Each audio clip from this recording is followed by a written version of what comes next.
हाँ जी, कैसे आप लोग खैरियत से हैं? उम्मीद है आप लोगों ने मेरी पहली वीडियो जो मैंने कुछ घंटे पहले डाली थी वो देख ली होगी और पसंद भी की होगी। अ, इंडिया और ऑस्ट्रेलिया का दूसरा टेस्ट मैच आज स्टार्ट हुआ है जी, day and night test match Adelaide में। और आखिरी सेशन में जिस तरह दो दफ़ा लाइट गई, तो अगर वो कहीं किसी और मुल्क में होता, किसी थर्ड वर्ल्ड कंट्री में होता, तो आप फिर देखते ऑस्ट्रेलियन मीडिया कैसे हमारे पीछे पड़ता कि जी वो बैट्समैनों की कंसंट्रेशन ख़राब हो गई, तो ये हो गया, तो वो हो गया। तो बहर यही होता है भाई। तो कहते हैं क्रिकेट ऑस्ट्रेलिया कह रहे हैं कि जो टेक्निकल फॉल्ट हुआ उसको हम रेक्टिफाई कर रहे हैं। मतलब कमाल है यार, इतना एक टेस्ट मैच हो रहा हो जिसमें 50,000 से ऊपर आदमी आया हो देखने के लिए पहले दिन का खेल, और उसमें जो है एक दफ़ा नहीं दो दफ़ा लाइट जो है वो जा रही है। Anyways, India, like I said earlier in my, even when they won the first test in Perth, मैंने एक ही बात कही कि भाई ये जो day and night test match है ना, ये बहुत इंपॉर्टेंट है दोनों टीमों के लिए, खास करके इंडिया के लिए, because this is the test match in which if India does well, then I don't see Australia coming back into the series. Then India should end up winning the series by a big margin. But unfortunately आज जो पहले दिन का खेल था उसमें India ने उस तरह नहीं परफॉर्म किया जिस तरह करना चाहिए था। बैटिंग भी जो है वो फ्लॉप हुई, और बॉलिंग में भी जो एक्सपेक्टेशंस थी कि लास्ट सेशन में जब नाइट टाइम होता है, जब लाइट्स ऑन होती है और पिंक बॉल काफ़ी मूव करता है, स्विंग करता है, सीम करता है, वो उसका भी उस तरह से फ़ायदा नहीं उठाया गया जिस तरह उठाना चाहिए था, और सिर्फ एक विकेट गिरी ऑस्ट्रेलिया की। The story is this that India were bowled out for 180 and Australia अभी 94 रन पीछे है, और अब उनकी 9 विकेटें बाकी है, सिर्फ एक विकेट ले पाया इंडिया जो कि बुमराह ने ली, उसकी उस्मान ख्वाजा की। तो आई जस्ट फील कि थोड़ा सा एक दो सिलेक्शन मुझे स्ट्रेंज लगे। आज इंडिया के रोहित वापस आया एज कप्तान, लेकिन I don't see, to be honestly speaking, I don't see any reason for India to, unless I don't know, क्योंकि मैंने पढ़ा नहीं पूरा वो डिटेल में, लेकिन अनलेस के वो वाशिंगटन सुंदर क्या कहते हैं अपना अनफिट था या कुछ था, तो उसको चेंज करने की आपको ज़रूरत थी नहीं। अश्विन का रोल इस मैच में मुझे नहीं समझ में आ रहा कि उसका आ गया था बॉलर रोल आएगा या नहीं आएगा। But like Australia has to bat last in this test match. तो अब उस वक्त तो ये टेस्ट मैच कितना चलता है ये भी देखना पड़ेगा, लेकिन ये कि I would have preferred to stick with the same combination, and then Rohit coming into the 11 and in place of Dhruv Jurel, and if he is not going to get runs, फिर ये मैं आपको बता दूं कि अब ये सिचुएशन क्रिएट हो चुकी है रोहित शर्मा के लिए भी और विराट कोहली के लिए भी कि ये दो सबसे सीनियर प्लेयर्स हैं। Even for that matter KL ने तो खैर आज भी मतलब अच्छे रन किए, 37 अच्छी बैटिंग उसने की, he was a bit lucky.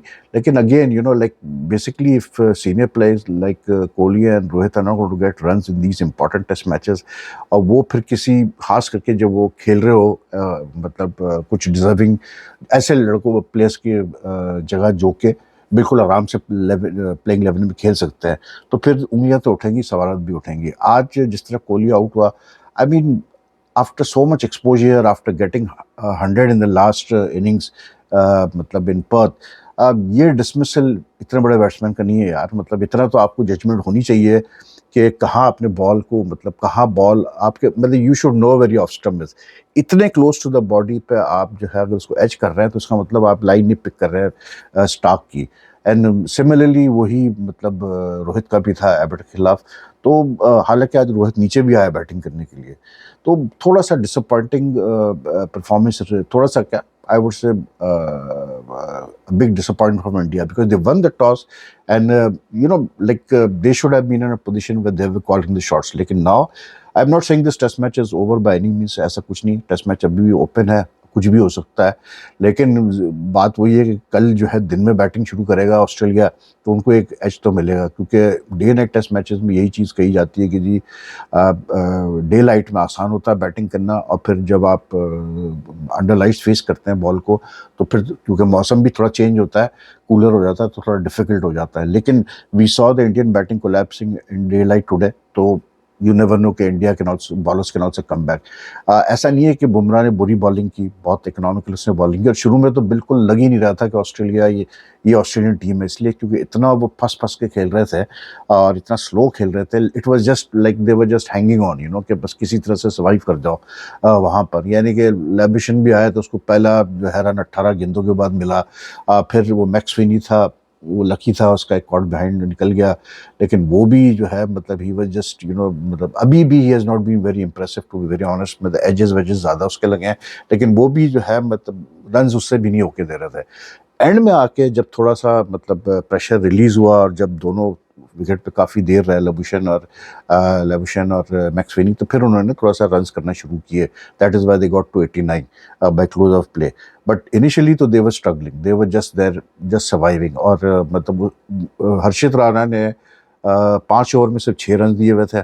उसने अपना बुमराह ने जो है 7 ओवर में सिर्फ 10 रन दिए हुए थे। तो इससे आप अंदाजा करें कि क्या पोजीशन थी। But if you ask me, मुझे थोड़ी सी ये फीलिंग ये आ रही है कि यार ये जो बाहर के लोग होते हैं ना, जिसमें हम मीडिया वाले भी शामिल हैं, टू बी वेरी ऑनेस्ट, और ये जो कमेंटेटर्स और ये फॉर्मर प्लेयर्स और हम जैसे जर्नलिस्ट, और आजकल तो खैर सभी सेल्फ स्टाइल क्रिकेट एक्सपर्ट्स बने हुए हैं, मतलब डिजिटल मीडिया वगैरह पे, इनका बहुत बड़ा रोल होता है यार मरवाने में किसी टीम को। मैं आपको बता रहा हूँ, in the since the lead up to the Perth from the Perth test leading up to this test match, what I've seen is कि इंडियन टीम को एक तरफ कर दिया गया है और बुमराह को एक तरफ कर दिया गया है। आज भी कमेंट्री में मैं सुन रहा था, तो आई थिंक इट वाज शास्त्री और हर्षद बुगले, पता नहीं कौन था, तो यही बात की जा रही थी कि जी I think it was Shastri, कि जी ऑस्ट्रेलिया में पेयर्स में बॉलिंग फास्ट बॉलर्स की बात की जाती है, चाहे वसीम वकार हो, चाहे वो मतलब वेस्ट इंडीज़ के फास्ट बॉलर्स हो, चाहे वगैरह वगैरह करके, लेकिन जसप्रीत बुमराह वाहिद है जिसकी अकेले बात की जा रही है, जसप्रीत बुमराह की। Now what that has led to is over reliance on Jasprit Bumrah, over मतलब हाइपर एक्सपेक्टेशंस की ये बंदा हर बार डिलीवर करेगा। ऐसा होता नहीं है मेरी जान। जो क्रिकेट है ना, टेस्ट क्रिकेट खास करके, उसमें आप ठीक है, Bumrah is outstanding bowler, there is no two ways, but to expect him to come in every innings and get you 5-6 wickets या 4 wickets, that's not going to happen and that's very unfair on him. तो थोड़ा सा ये जो Perth test के बाद से जो पूरा फोकस हटा के बुमराह पे किया गया है, बुमराह बुमराह बुमराह, आई think this is not good for the Indian team, not good at all. इसलिए क्योंकि वो फिर जो है ना दूसरे बॉलर्स भी मतलब वो अपना रोल किसी और नजरिए से भी देखना शुरू कर देते हैं। ऑल्दो आई थॉट के Siraj also bowled very well today. Later on he conceded some runs, and he also bowled very well initially with the new ball. Harshit Rana also bowled well, कोई इसने इतनी बुरी बॉलिंग नहीं की, लेकिन बस किस्मत की बात थी कि लबुशेन और मैक्सवेनी क्योंकि शुरू में बिल्कुल चांस ले ही नहीं रहते, तो they survive somehow the other, they manage to survive. लेकिन I think this over reliance और Bumrah is not good for Indian cricket. आपको मतलब when you talk of ballers winning you matches, then you should be talking about ballers winning you matches in pairs, not a single bowler winning. Yes, a single bowler can lead by example, there's no two ways about it, but you have to win as a team. So that is why I'm saying कि जो रोहित और जो कोहली वाला scene है, ये बहुत senior players हैं। मैं तो खैर मेरे हाथ में हो तो मैं कभी क्वेश्चन ना करूं इनकी एबिलिटी को, लेकिन जो फैक्ट एबिलिटी क्या, इनकी फॉर्म को, एबिलिटी तो उन्होंने प्रूफ की हुई है, लेकिन जो दुनिया का सच है वो यही है भाई कि अगर आप सीनियर प्लेयर है और अगर आप किसी ऐसे प्लेयर की जगह खेल रहे हैं, यंग प्लेयर की जगह खेल रहे हैं जो कि खेल सकता है, अगर आप अवेलेबल ना हो, जैसे हमने देखा कि जुरल खेला उसकी जगह, रोहित की जगह जब वो अवेलेबल नहीं थे, तो फिर सवाल तो उठेंगे। I think these guys need to contribute lot more, but like अभी तो मैच जैसे मैंने कहा बाकी है, लेकिन मतलब जो बैटिंग थी असल में आई थिंक कि एक तो ये बड़ा सेटबैक हुआ कि मतलब टॉस जीतने के बाद आपने बैटिंग की और उसके बाद पहली गेंद पे ही जो है जायसवाल आउट हुआ, तो वो I think it was a bit of a shocker for India, because this is a guy who had scored 160 in the last innings and plus he is a very dangerous batsman. मतलब he is someone who just doesn't score run, he scores runs, he dominates the bowling. तो उसकी जो पहली गेंद पे and he got a good ball, जैसे two way about it, क्योंकि वो बॉल जो है ना, ये स्टार्क कभी कभार ये गेंद करता है, बहुत अच्छी गेंद करता है कि वो एकदम ऐसे लाता है लेग की साइड पे, मतलब लगता है वो जाएगी डाउन द लेग साइड, लेकिन वो लास्ट मोमेंट पे वो ब्रेक बैक मारता है, तो वो बिल्कुल लेग स्टंप के सामने या बिटवीन लेग स्टंप और मिडिल स्टंप के सामने लेग बिफोर हो जाता है बंदा। तो वही जायसवाल के साथ हुआ। Then I thought Shubman and this fellow KL batted very well, like they were batting well, there is no two way about it. Shubman ने बहुत अच्छे कुछ शॉट्स खेले, ड्राइव्स बहुत अच्छे मारे उसने, एक दो। KL was a bit lucky, but उसने भी अपना काम मतलब अच्छा खेलता रहा, वो भी कोई इतना मतलब his was a very what you call it Doge sort of innings but a brave innings. लेकिन जैसे ही आउट हुए उसके बाद से तो फिर वही वाली बात है ना कि नंबर 4 पे अगर कोहली आ रहा है और वो टिकने नहीं वाला, तो फिर मसला है ना, फिर तो आपके लिए मसला होता है। इवन जो डिसमिसल था केएल का भी, मतलब आप जब इतनी गेंदें आपने छोड़ दी, मतलब इवन शुभमन और केएल ने जब पार्टनरशिप की 60 कुछ की, तो दोनों ने इतनी गेंदें छोड़ी, इतना मतलब अच्छे तरीके से वो निगोशिएट कर रहे थे बॉलर्स को, लेकिन उसके बाद उसी तरह आउट होना, दैट्स अ बिट ऑफ अ मतलब एक्सेप्टेबल नहीं होता कि आप जिस शॉट को आप अवॉइड कर रहे हैं इतने देर से वही शॉट पे फिर आप आके आउट हो रहे हैं। But I would give full marks to Starc, क्योंकि आज हेजलवुड नहीं था टीम में, बॉलैंड उसकी जगह खेला, तो स्टार्क पे आज प्रेशर था परफॉर्म करने का, and he came away with 6 wickets. And I thought his dismissals of KL, his dismissal of Kohli was very good, इसलिए क्योंकि उसने वो जो गेंदे मतलब उसने उनको बगैर सेटअप किया, he kept on bringing the ball closer to the body, closer to the body, वो जो लेफ्ट आर्मर का एंगल बनता है क्रॉस द विकेट, वो करीब लाते लाते एक स्टेज पे आके उसने उस लेंथ पे डाला है कि दे जस्ट कुडंट जज के छोड़ना है। मतलब कोहली का तो आप डिस्मिसल देखें तो लिटरली ऐसा लग रहा है छोड़ने जा रहा है और फिर एकदम से बॉल लग के चली गई। तो ऋषभ पंत जैसे खेलता है उसने खेला, लेकिन I think Rishabh Pant should have also realised कि यार अभी पार्टनरशिप चाहिए हमें लंबी, वो कर नहीं पाया। नीतीश कुमार, मैं यार इस तरह से कहूँ कि अब इसको आप क्या जज करोगे, इसलिए क्योंकि वो बेचारा भी जो है he has done well so far, this was his third innings, he is batted well. और मसला ये है कि आज भी यही हुआ कि वो मतलब एक एंड पे तो अच्छा खेल रहा था, लेकिन जब ऋषभ पंत आउट हुआ, अश्विन आउट हुआ 22 करके, तो उसके बाद वंस ही रियलाइज के वो हर्षित राणा भी बोल्ड हुआ मतलब स्टार्क की गेंद पे, तो उसके बाद उसको रियलाइज हो गया कि भाई अभी मुझे तेजी से रन्स करने हैं, तो फिर उसने तेजी से रन्स करना शुरू किया। बड़े खूब किए भाई, उसने 3 छक्के लगा दिए उठा के स्टार्क को और उसको एबट को, but he bowled, he batted well.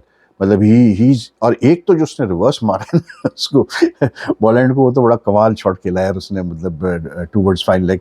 तो he's got it in him, there's no two ways, he's someone who has proved मतलब I didn't expect this guy to मतलब adjust so quickly to international cricket given his limited first class experience। इतना मतलब खेला है first class, लेकिन IPL से ही ज्यादा वो हुआ है।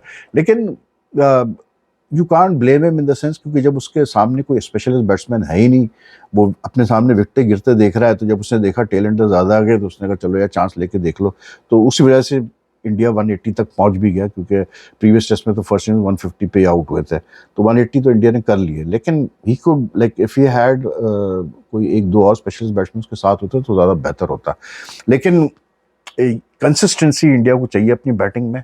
बॉलिंग में I am pretty sure they can come back tomorrow with a stronger performance. लेकिन यार अब मतलब अब लेबोशम इतना आउट ऑफ फॉर्म, अगर उसको आप छोड़ देंगे, उसको आप रन्स करने देंगे, तो फिर भाई फिर आप मैच जो है ना गलत रास्ते पे लेके जा रहे हैं।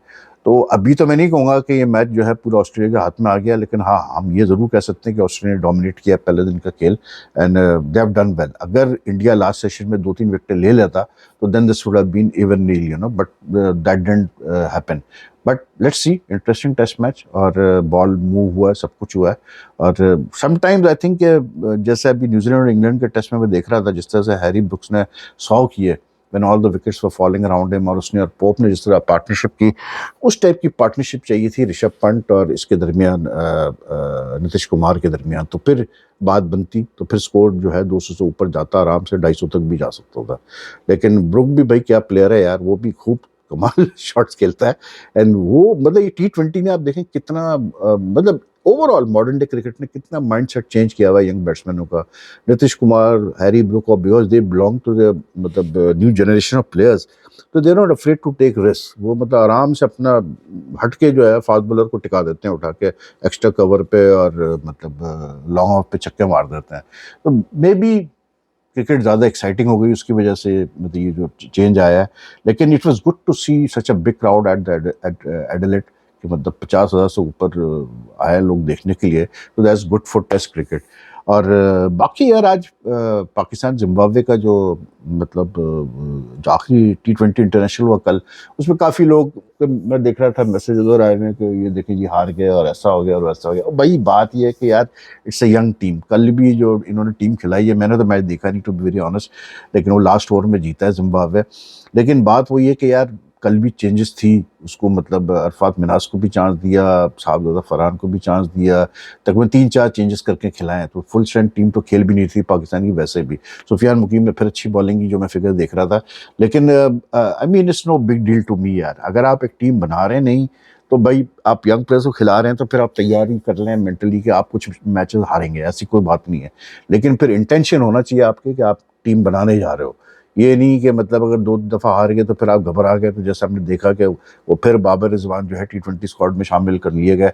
तो that's not on you, I will say it again that आपके पास बिल्कुल प्लेयर्स है, आप बना सकते हैं T20 की स्क्वाड, लेकिन थोड़ा सा दिल गुर्दा दिखाओ यार। ठीक है हार गया पाकिस्तान तो क्या हो गया, मतलब आपको पता तो चला ना कि इस जिम्बाब्वे टूर से कि प्लेयर्स का टेम्परामेंट कैसा है, कौन से प्लेयर ज़्यादा प्रेशर अच्छा हैंडल कर सकते हैं वगैरह वगैरह करके। And it was a very close match, last over में 12 रन चाहिए थे, लेकिन अपेरेंटली मतलब बन गए रन, बना दिए जिम्बाब्वे ने। And I think it's good कि जिम्बाब्वे एक तरह से, मैं आपको सच बताऊं, अच्छा है जिम्बाब्वे जीता इसलिए क्योंकि जिस तरह कुट मारी है जिम्बाब्वे को यार, मतलब ऐसा भी इतना भी वन साइड नहीं होना चाहिए। दे शुड बी सम, मतलब पता चलेंगे यार जिम्बाब्वे भी एक जो क्रिकेट अगर इंटरनेशनल खेल रहा है तो what do call it, deserve to play international cricket.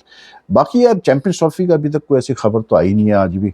मतलब यहाँ सुबह के कैसे बोलते हैं अपने 7 बज रहे हैं और वहाँ आई थिंक इट्स अराउंड 5:15, तो अभी तक तो कुछ आया ही नहीं है। मैं जाग रहा था, मैच देख रहा था, तो अभी तक तो कुछ आया ही नहीं ऐसा खास। लेकिन एक चीज़ मैं आपको ज़रूर पढ़ के सुनाना चाह रहा था, विच आई फाउंड वेरी इंटरेस्टिंग है टू बी वेरी ऑनेस्ट। मतलब ये मुझे बहुत ज़बरदस्त ये कोट लगा। दिस वाज जो ग्रेग बाकले है, जो चेयरमैन, आउटगोइंग चेयरमैन है आईसीसी का, उसने ये बात की। उसने एक इंटरव्यू दिया है यूके के डेली टेलीग्राफ को। अच्छा, उसने बात की अफगानिस्तान के हवाले से, जो ऑस्ट्रेलिया ने बायलैटरल सीरीज नहीं खेल रहा अगेंस्ट अफगानिस्तान, लेकिन वैसे खेलता है दूसरे टूर्नामेंट्स में because of the Taliban policy on many things. तो बाकले tells the Daily Telegraph, UK Daily Telegraph, in a wide-ranging interview, if you really want to make a political statement, don't play them in a World Cup. Sure, it might cost you a semi-final place, but principles are principles. It's not about having half a principle. Now, why do I find this statement very interesting? I find this statement very interesting because this also applies to India. Honestly speaking, this also applies to India. Why? Because आप पाकिस्तान के खिलाफ हर जगह खेलने को, आप मतलब bilateral series आप नहीं खेल रहे हैं 2007 से, फाइन, 2012 में लास्ट हुई थी, ठीक है, ओके, आपने एक स्टेटमेंट मेक कर लिया। लेकिन लाइक बाकले सेज कि दिन आप जब आईसीसी इवेंट्स में क्यों खेल रहे हैं, फिर एशिया कप में क्यों खेल रहे हैं? बिकॉज आपका जो डिसीजन है इंडियन गवर्नमेंट का surrounding not sending the Indian team to Pakistan, it's not only about security concerns, to be very honest, it's also about, it's a political statement, सबको ये पता है। तो जब पॉलिटिकल स्टेटमेंट है तो भाई फिर पॉलिटिकल स्टेटमेंट तो फिर ये भी करो, जैसे उसने बाकले ने कहा है कि फिर मत खेलो वर्ल्ड कप में भी, किसी आईसीसी इवेंट में भी मत खेलो। फिर क्या होगा, पॉइंट्स थोड़े फॉरफिट करने पड़ेंगे ना, क्या फर्क पड़ जाता है। पाकिस्तान के लिए इसलिए मैं ये बात नहीं कर रहा हूँ क्योंकि पाकिस्तान ने कभी भी मना नहीं किया खेलने से। पाकिस्तान तो इंडिया भी गया खेलने के लिए वर्ल्ड कप में, ठीक है ना। तो Pakistan has never said that no we don't want to play India. बकौल कुछ हमारे इंडियन मतलब ओवर जीलस जो क्रिकेट फैंस हैं, बकौल उनके पाकिस्तान को तो पैसों की जरूरत है, इसलिए पाकिस्तान इंडिया के पीछे पड़ा रहता है कि खेलो खेलो खेलो। हो सकता है भाई, सही बात कर रहे हो कि पाकिस्तान को शायद ज़्यादा ज़रूरत हो, मतलब पाकिस्तान क्रिकेट बोर्ड को पैसों की। लेकिन बात तो है कि पाकिस्तान गवर्नमेंट ने कभी नहीं कोई ऐसी पॉलिसी बनाई है जिसमें उन्होंने मना किया हो कि नहीं जी इंडिया से आप नहीं खेलना। लेकिन इंडियन गवर्नमेंट तो ये काफ़ी अर्से से ये पॉलिसी लेके चल रही है। तो भाई फिर मतलब ये तो एक सवाल पैदा होता है, मैंने पहले भी ये पॉइंट रेस किया कि भाई फिर आप वर्ल्ड कप में क्यों खेल रहे हो, आप चैंपियंस ट्रॉफी में क्यों खेल रहे हो, मत खेलो फिर पाकिस्तान से। बोल दो कि जी हम तो मतलब पॉइंट्स फॉरफिट कर देंगे लेकिन इनके साथ तो हम नहीं खेलेंगे। तो ये होती है चीज़ें जो आपको मतलब देखनी पड़ती है।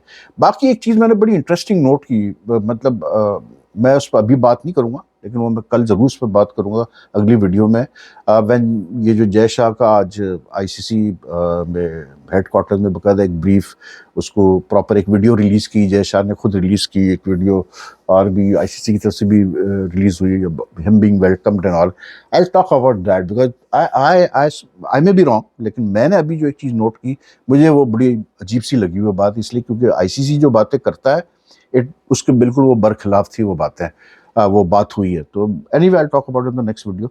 बाकी आप अपना ख्याल रखें यार, और हमारा तो अब सोने का टाइम हो रहा है, जाके ज़रा सोएं क्योंकि पूरी रात में जाग ही रहते हैं। तो बाकी if you are following my channel, you like my content, you haven't subscribed it, kindly do press the subscribe button.